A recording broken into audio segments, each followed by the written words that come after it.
Public చూస్తారు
RTC బస్టాండ్లో ఉన్న మనం మంత్రి ఎమ్మెల్యే గారి 30 నెలల పరిపాలన 30 నెలల్లో అయ్యగారు సాధించింది ఏంటంటే మంత్రి బస్టాండ్ అంతా మురుక్కుపంగా మార్చిండు.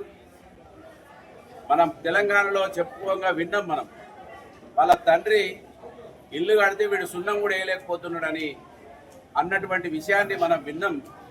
ఇవాళ వాళ్ళ నాయన ఆశయాలు అంటాడు. ఈయన వాళ్ళ నాయన బస్టాండ్ కట్టిండు. దీనికి సున్నం కూడా వేయని దద్దం ఎవరన్నా ఉన్నారంటే మంత్రి ఎమ్మెల్యే దుద్దిల శ్రీధర్ అనేది ఇక్కడ కనబడతా ఉన్నది. నా అక్కనో నా చెల్లెనో ఇక్కడ పుట్టి ఇక్కడ పెరిగిన వాళ్ళు బస్టాండ్ను వాడుకుంటా ఉన్నారని ఆ రోజు గమనించి ఇక్కడ కోట్ల రూపాయలు పెట్టి దీన్ని సుందరీకరించింది. దీన్ని కనీసం ఇవాళ సున్నమేని దద్దమ్మ నువ్వు వెయ్యకపోతేవి కానీ మా తల్లి పేరు మీద ఇక్కడ నేను ఒకటి తల్లులకు బిడ్డలకు పాలిచ్చేటువంటి ఒక రూమును కట్టిస్తే తొలగించినవు. ఇంత నీచుడు ఈ ప్రపంచంలో ఎక్కడైనా ఉంటాడా? ఇంత దౌర్భాగ్యుడు ఎక్కడైనా ఉంటాడా? నేను అడుగుతున్నా. ఇవాళ నేను బస్టాండ్కి వస్తా ఉన్నా అంటే డాక్టర్ పెట్టి ఇక్కడ చదువు చేయిస్తా ఉన్నావు. అదే నేను బస్టాండ్కి వస్తలేనంటే ఈ బస్టాండ్ను చూపు కూడా చూస్తలేను. మీరు ఇక్కడ ఫ్యాన్ల సౌకర్యం లేదు, నీళ్ళ సౌకర్యం లేదు, ఇక్కడ టీవీలు పనిచేస్తలేవు, ఏ వసతులు కూడా పనిచేస్తలేవు. వీటిని మీద దృష్టి పెట్టినటువంటి సన్నాసివి మా అబ్బాయి ఏం పాపం చేసింది?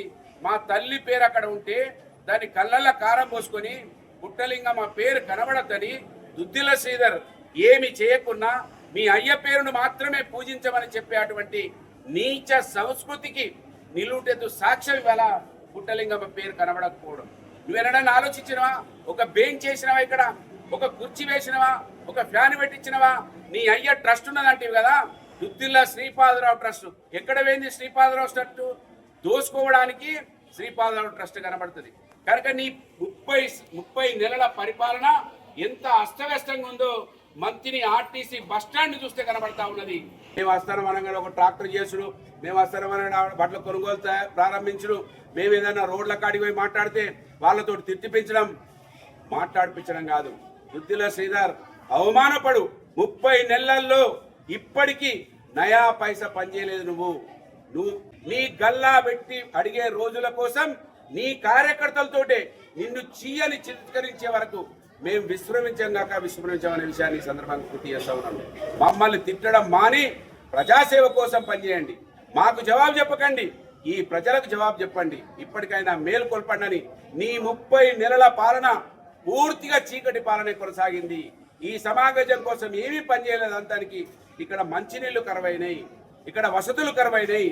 ఇప్పటికైనా కళ్ళు తెరవాలని నీ దుద్దిల శ్రీపాదరావు పేరు మీద దొంగ ట్రస్టులను ఇప్పటికైనా వెలికి తీసి ప్రజల కోసం పనిచేయించే ప్రయత్నం చేయాలని డిమాండ్ చేస్తా ఉన్నాను. జై తెలంగాణ.